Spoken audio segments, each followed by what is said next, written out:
कोई बात नहीं, हो जाएगा। तो वहां से बैठा मैं सोचूं नया टॉपिक स्टार्ट कर रहे हैं। Issue of debenture is collateral security. Issue of debenture is collateral security क्या होता है समझते हैं इसको अपन। जैसे ही हमारी कंपनी है, कंपनी लोन लेने गई बैंक के पास, तो बैंक वालों ने बोला कंपनी से आपको कितने का लोन चाहिए, तो कंपनी ने बोला हमें 50 लाख का लोन चाहिए। तो बैंक ने बोला अगर आपको 50 लाख रुपए का लोन चाहिए तो आपको कम से कम 80 लाख रुपए की सिक्योरिटी गिरवी रखनी पड़ेगी, हमारे पास मॉर्गेज करनी पड़ेगी। तो कंपनी ने लोन लिया 50 लाख का, इसके लिए कंपनी को सिक्योरिटी गिरवी रखनी है 80 लाख की। तो कंपनी के पास बिल्डिंग थी, तो कंपनी ने एक तो बिल्डिंग गिरवी रख दी 60 लाख रुपए की, एक कंपनी के पास 9% डिबेंचर थे, तो कंपनी ने 9% डिबेंचर गिरवी रख दिए 20 लाख रुपए के। टोटल 80 लाख रुपए की एसेट गिरवी रख दी कंपनी ने बैंक के पास। अब इसमें हुआ क्या, हमने लोन तो लिया है 50 लाख का और मॉर्गेज करी है एक तो बिल्डिंग और एक 9% डिबेंचर। तो जो बिल्डिंग गिरवी रखी है इसको तो अपन बोलते हैं प्राइमरी सिक्योरिटी, और जो डिबेंचर गिरवी रखे इनको बोलते हैं सेकेंडरी सिक्योरिटी और सब्सिडियरी सिक्योरिटी। जब अपन डिबेंचर गिरवी रखते हैं बैंक के पास, इसी चीज को अपन बोल रहे हैं this is called issue of debenture is collateral security. मतलब जब कंपनी अपने डिबेंचर मॉर्गेज कर रही है, प्लेस कर रही है बैंक के पास, तो इसी चीज को अपन बोलेंगे issue of debenture is collateral security. लेकिन यहाँ पर कंपनी ने डिबेंचर बैंक को बेचे नहीं है, केवल बैंक के पास क्या रखे गिरवी रखे। जब कंपनी डिबेंचर बेचती है पब्लिक को तो उसको बदले में क्या चुकाती है हर साल, इंटरेस्ट चुकाती है। जब कंपनी डिबेंचर बेचती है पब्लिक को तो कंपनी उस पर क्या पे करती है इंटरेस्ट। लेकिन यहाँ पर कंपनी ने डिबेंचर बेचे नहीं है, कंपनी ने तो केवल डिबेंचर क्या रखे गिरवी रखे, तो वो इस पे इंटरेस्ट पे करने वाली नहीं है। कंपनी इंटरेस्ट तो पे करेगी लेकिन किस पे, लोन पे। कंपनी ने जो लोन लिया होगा 50 लाख का, कंपनी उस पे इंटरेस्ट पे करेगी ना कि डिबेंचर्स पे। नीचे हमारे पास लिख रहा है company did not paid interest on these debenture because company mortgage these debentures to the bank. Company pay भी करती है इंटरेस्ट इन डिबेंचर्स पे क्योंकि कंपनी ने मॉर्गेज यानी गिरवी रखी है डिबेंचर किसके पास, बैंक के पास। आगे देखो हमारे पास क्या लिख रहा है, लिख रहा है हमारे पास समटाइम्स कभी कभी वह कंपनी जब कंपनी लेती है लोन बैंक से और फ्रॉम अदर सम पार्टी या किसी दूसरे,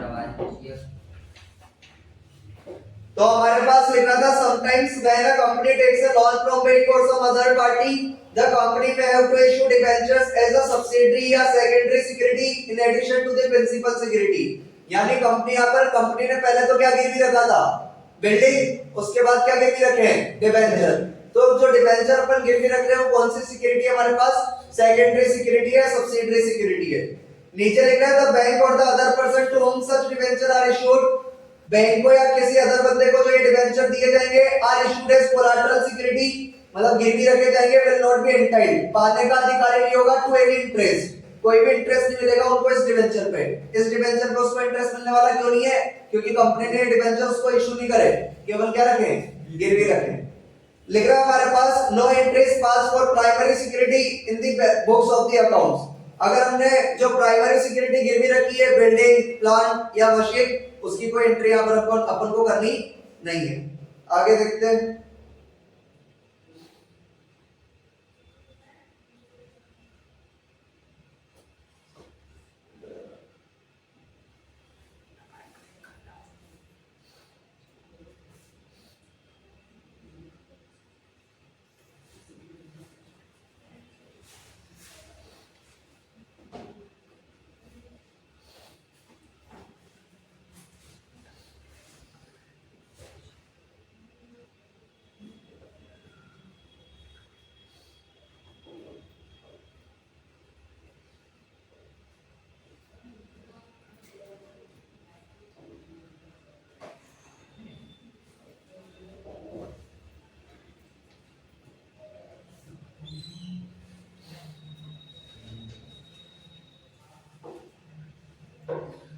लिख रहे हैं अपने पास bank are entitled to get interest on the original loan advance by the bank. Bank को इंटरेस्ट मिलता है, बैंक ने जो भी लोन दिया होगा किसको, कंपनी को, उसमें वो एंटाइल्ड होगा क्या लेने के लिए, इंटरेस्ट लेने के लिए। आगे लिख रहा है default is made either in the payment of interest, अगर हमारी कंपनी डिफॉल्ट करती है इंटरेस्ट चुकाने में, या फिर in the payment of principal debt, या जो भी अपन ने लोन लिया है, the bank lender will first realise its debt from the principal security. तो जो हमारा बैंक के लेंडर है, जो भी हमारा बैंक है, वो सबसे पहले बेचेगा क्या, प्रिंसिपल सिक्योरिटी। लेकिन उसके बाद भी अगर बैंक को पूरा पैसा रियलाइज नहीं होता है तो उसके लिख रहा है but if the full amount of debt is not realised, अगर पूरा पैसा रिकवर नहीं होता है from the principal security, principal security से the bank may claim all the right of a debenture holder. तो बैंक यहाँ पर क्लेम कर सकता है सारे राइट्स की तरह, किसकी तरह, डिबेंचर होल्डर की तरह। इसका मींस क्या हमारे पास नीचे लिखा है, मींस बैंक भी अदर डिबेंचर होल्डर की तरह डिबेंचर पर इंटरेस्ट मांग सकता है। अगर यहाँ पर company time to time interest या इंस्टॉलमेंट पे नहीं करती है तो फिर बैंक भी यहाँ पर क्या करेगा, जैसे डिबेंचर होल्डर्स बोलते हैं कंपनी को लाओ हमारे डिबेंचर्स पे इंटरेस्ट दो, तो बैंक भी वो डिबेंचर जो कि कंपनी ने गिरवी रखे किसके पास, बैंक के पास, उन पे क्या मांगेगा, इंटरेस्ट मांगेगा। लेकिन कब मांगेगा, जब कंपनी डिफॉल्ट करती है किसके अंदर, या तो इंटरेस्ट नहीं चुका पाती है या फिर क्या नहीं चुका पाती है, इंस्टॉलमेंट नहीं चुका पाती है। तो यहाँ पर बैंक भी इंटरेस्ट मांगेगा उन डिबेंचर्स पे जो कि कंपनी ने बैंक के पास क्या रखे होंगे, गिरवी रखे होंगे। नीचे लिख रहा है हमारे पास as soon as the company pays the final installment of the loan, जैसे कंपनी फाइनल इंस्टॉलमेंट पे करेगी लोन की, company can take its debenture back from the bank, तो कंपनी अपने डिबेंचर वापस ले लेगी किससे, बैंक से। इसमें कुछ बताना है, लिख रहा है अपने पास there are two methods of dealing with such debentures, जब कंपनी अपने डिबेंचर गिरवी रख रही है बैंक के पास तो दो मेथड होते हैं हमारे पास, मेथड के नाम भी फर्स्ट मेथड और सेकंड मेथड है, और कुछ नहीं है। फर्स्ट मेथड के अंदर कंपनी डिबेंचर गिरवी रखने की एंट्री नहीं करती, और सेकंड मेथड के अंदर कंपनी डिबेंचर को गिरवी रखने की एंट्री करती है। दो मेथड है हमारे पास, जब कंपनी डिबेंचर्स को गिरवी रख रही है बैंक के पास तो पहले मेथड के अंदर तो कंपनी डिबेंचर गिरवी रखने की कोई एंट्री नहीं करती, और दूसरी मेथड के अंदर कंपनी डिबेंचर को गिरवी रखने की एंट्री करती है। तो फर्स्ट मेथड हमारे पास लिख रहा है ऑन टेकिंग अ लोन लेने पर अपन एंट्री करते हैं bank account debit to bank loan account. Second method में भी सेम एंट्री करते हैं taking a loan bank account debit to bank loan account. लेकिन आप लोगों को फर्स्ट मेथड के नीचे कोई एंट्री नजर नहीं आ रही, लेकिन सेकंड मेथड में डिबेंचर गिरवी रखने पर एंट्री नजर आ रही है, on issuing the debenture as collateral security debenture suspense account debit to debenture account. जब अपन डिबेंचर बेच देते तो एंट्री करते थे bank account debit to debenture, अभी बैंक की जगह अपन ने क्या लिख दिया, डिबेंचर सस्पेंस। डिबेंचर सस्पेंस क्यों लिखा है, क्योंकि कंपनी ने अगर मान लो लोन लिया है 5 साल के लिए, तो कंपनी को खुद को नहीं पता कि 5 साल बाद कंपनी इस पोजीशन में होगी या नहीं होगी कि वो बैंक का लोन चुका पाएगी या नहीं चुका पाएगी, तो उसको उसके डिबेंचर वापस मिलेंगे या नहीं मिलेंगे। तो किसमें डाल दिया, डिबेंचर सस्पेंस में, क्योंकि कंपनी खुद ही सस्पेंस में कि वो लोन चुका पाएगी या नहीं चुका पाएगी, उसको उसके डिबेंचर वापस नहीं मिलेंगे या नहीं मिलेंगे। तो सेकंड एंट्री अपने पास हो गई debenture suspense account debit to debenture account. पहली एंट्री देखना, पहली एंट्री हो रही है अपनी 2 लाख से, लेकिन नीचे नरेशन में लिख रहा है loan taken from the bank and rupees 50,000 debenture deposited as collateral security, यानी लोन तो कितने का मिला है, 2 लाख, और बदले में डिबेंचर कितने के गिरवी रखे हैं, 2.5 लाख। तो पहले वाली एंट्री के नरेशन में अपन ने सब कुछ बता दिया कि हमने लोन तो कितने का लिया था, 2 लाख का, लेकिन डिबेंचर कितने के गिरवी रखे थे, 2.5 लाख के, क्योंकि इसके अंदर अपन डिबेंचर गिरवी रखने की एंट्री नहीं कर रहे। लेकिन इसी की जैसी सेम एंट्री जब सेकंड मेथड में हो रही है तो उसमें सिंपल सी नरेशन लिखी है loan taken from the bank, उसमें सब कुछ नहीं बताया। उसमें सब कुछ क्यों नहीं बताया, क्योंकि वहां पर अपन ने डिबेंचर गिरवी रखने के नीचे एंट्री कर रखी है, तो उसकी नरेशन में नीचे लिख रहा है issue of 2,50,000 debenture as collateral security to secure a loan of rupees 2 lakh from the bank. तो पहले वाले मेथड में अपन को पहली एंट्री के अंदर नरेशन में बता देना है कि अपन ने कितने के डिबेंचर गिरवी रखे और बदले में कितने का लोन लिया है। पहली वाली एंट्री सेम हो रही है, अमाउंट भी सेम है, एंट्री भी सेम है, बस क्या चेंज है, नरेशन। सेकंड वाली मेथड के अंदर नरेशन भी लिखनी है और डिबेंचर गिरवी रखने की भी एंट्री करनी है, debenture suspense account debit to debenture. कितने रुपए से हो रही है, 2.5 लाख से, क्योंकि डिबेंचर कितने के गिरवी रखे थे, 2.5 लाख के, और बैंक लोन कितने से हुए, 2 लाख से, क्योंकि लोन कितने का लिया है, 2 लाख का। क्वेश्चन में अपने से जर्नल एंट्री पे इतना कुछ है नहीं कि जर्नल एंट्री बोलेगा, जर्नल एंट्री मांग लेगा, तो जर्नल एंट्री में कुछ है नहीं, यहाँ अपने पास ऐसा नॉर्मल सी एंट्रीज है, लेकिन वो बोलेगा इसी चीज को प्रेजेंट करो कि आप लोग इस चीज को कंपनी के बैलेंस शीट में कैसे लिखोगे। तो देखो कंपनी की बैलेंस शीट में अपन कैसे डील करेंगे, इसको किस तरह लिखेंगे वो देखते हैं। बस अब ये जो मेन था हमारा वो थर्ड पेज था और फोर्थ था, तो थर्ड अपन ने पढ़ लिया, फोर्थ देखो। लेकिन अपने पास फर्स्ट मेथड के अंदर अपने को बैलेंस शीट की बात करें तो आप देखो फर्स्ट मेथड के यहाँ पर जो बैलेंस शीट बन रही है equity and liability, non current liability, long term borrowing. Second method में भी यही सब लिख रहा है, equity and liability, non current liability और लॉन्ग टर्म बोरोइंग। ऐसा ही लिख रहा है क्या? बात को समझना, अपन को यहाँ पर लॉन्ग टर्म बोरोइंग निकालनी है। पहले वाले में तो लिख रहे करंट ईयर के कॉलम में स्टार और लास्ट ईयर में हैशटैग लगा रखा है, तो इसकी बात समझना, जब नोट्स टू अकाउंट्स बनाएंगे तो नीचे लिख देंगे लॉन्ग टर्म बोरोइंग। हमारे पास अगर पिछले साल के डिबेंचर दे रखे हैं, ओपनिंग बैलेंस दे रखा है डिबेंचर का कि हमारे पास डिबेंचर का ओपनिंग बैलेंस कितना है, तो लिख देंगे 12% डिबेंचर, जो भी परसेंट होगा 12, 8, 9, 7 को लिख देंगे जो भी ओपनिंग बैलेंस होगा। तो यहाँ लिख देंगे 12% डिबेंचर और हैशटैग लगा रखा है। हैशटैग मान लो जो हमारे पास वैल्यू दे रखी है ओपनिंग बैलेंस वो 10 लाख दे रखा है, तो अपन ने लिख दिया 12% डिबेंचर और हैशटैग की जगह कितना लिख देंगे 10 लाख।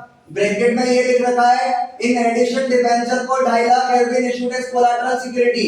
जब अपन ने लोन लिया था 2 लाख का तो कितने के डिबेंचर गिरवी रखे थे 2.5 लाख, तो ये जो 10 लाख का बैलेंस है ये ओपनिंग है, 2.5 लाख के डिबेंचर अलग से गिरवी रखे।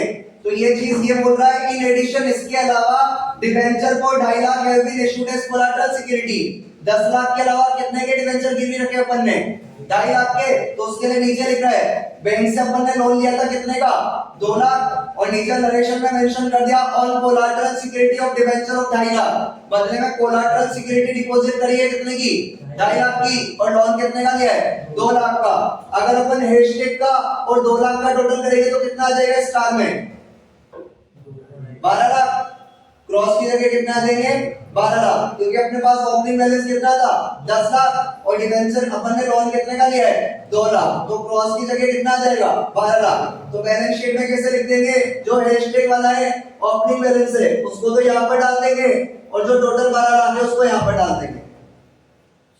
आई बात समझ में? अगर हमारे पास ओपनिंग बैलेंस ही नहीं दे रखा होगा तो इसको डाल देंगे, केवल इतनी लाइन लिख देंगे।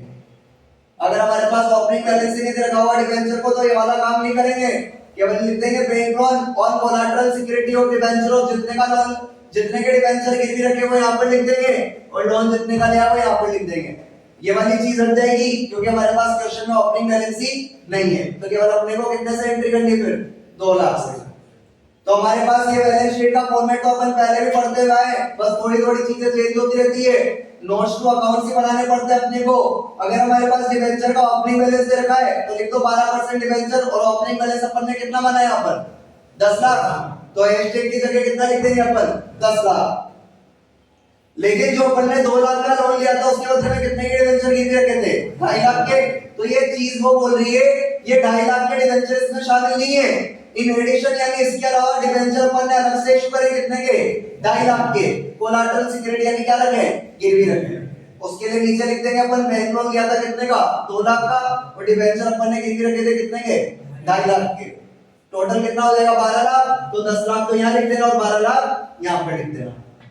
यहाँ पर सेकंड मेथड के अंदर वही चीज है जो ऊपर थी वही नीचे, बस चेंज आएगा नोट्स टू अकाउंट्स में। तो नोट्स टू अकाउंट्स देखते हैं direct, long term borrowing 12% debenture 12% debenture 12% debenture का ओपनिंग बैलेंस कितना था 10 लाख और अपन ने गिरवी कितने के रखे थे 2.5 लाख, टोटल कितने हो गए 12.5 लाख। तो यहाँ पर लिख देंगे 12% डिबेंचर कितने से 12.5 लाख से 10 लाख के तो डिबेंचर लिख देंगे और लेस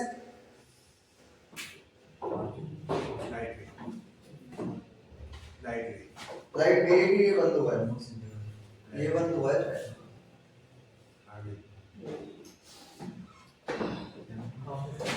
तो अपन बात कर रहे थे सेकंड मेथड की, बैलेंस शीट हमारे पास सेम ही थी, नोट्स टू अकाउंट्स में चेंज था। तो नोट्स टू अकाउंट्स अपन देखेंगे लॉन्ग टर्म बोरोइंग हमारे पास 12% डिबेंचर का ओपनिंग बैलेंस था 10 लाख, तो हैशटैग की जगह लिख देंगे 10 लाख क्योंकि ऊपर भी हैशटैग की जगह अपन ने ओपनिंग बैलेंस कितना लिखा था 10 लाख। और अपन ने कितने के डिबेंचर इशू करे थे यहाँ पर 2.5 लाख के, तो 12% डिबेंचर अपन लिख देंगे 12.5 लाख, उसमें से लेस कर देंगे डिबेंचर सस्पेंस कितने से 2.5 लाख से, तो यहाँ पर कितना देंगे हमारे पास 10 लाख। मतलब अपन क्या करते हैं, अमाउंट जोड़ के वापस क्या कर देते हैं, माइनस। ये वाला अमाउंट अपन जोड़ के वापस क्या कर देंगे, माइनस कर देंगे, क्योंकि हमारे पास डिबेंचर का ओपनिंग बैलेंस कितना था, 10 लाख, 2.5 लाख के गिरवी रखे तो 12.5 लाख, उसमें से लेस कर दो डिबेंचर सस्पेंस कितने से, 2.5 लाख से, तो वापस हमारे पास बैलेंस कितना आ गया, 10 लाख। और बाकी ये वाली चीज तो सेम ही रहेगी, सेम ही है वाली, क्या अलग अलग है, सेम ही है। तो 10 लाख और 2 लाख कितने हो गए, 12 लाख, तो वापस यहाँ पर 10 लाख लिख देंगे और यहाँ पर कितना लिख देंगे, 12 लाख। यानी दोनों में बैलेंस शीट का आंसर आएगा तो सेम, बस शो करने का तरीका क्या हो जाएगा, डिफरेंट। ठीक है, आंसर तो क्या आना है, सेम ही आना है, बस ये हमारे पास शो करने का मेथड क्या हो गया, अलग अलग हो गया। तो फर्स्ट वाले मेथड के अंदर अपन को क्या करना है, एक तो ओपनिंग बैलेंस लिखा दो, एक तो ओपनिंग बैलेंस लिख दो, रटने वाला काम है, ये चीज तो रटनी पड़ेगी अपने को, ये चीज भी रटनी पड़ेगी, एंट्री के अंदर नरेशन भी रटनी पड़ेगी, रटने वाला काम है। बैंक लोन जो लिया है 2 लाख का, बदले में गिरवी रखे थे 2.5 लाख के, उसके बाद अपन ने यहाँ पर देखा, यहाँ पर अपने को कुछ भी नहीं करना, टोटल लेना है, 10 लाख का ओपनिंग बैलेंस था, 2.5 लाख के इशू करे, तो कितना लिख देंगे, 12.5 लाख, और लेस कर देंगे डिबेंचर गिरवी रखे जितने के, 2.5 लाख के रखे तो 2.5 लाख माइनस कर देंगे, तो ये हिस्ट्री वाला बैलेंस तो पिछले साल में आ जाएगा ओपनिंग बैलेंस, और जितने का अपन ने गिरवी रखा है बदले में लोन लिया है, टोटल हमारे पास यहाँ पर आ जाएगा।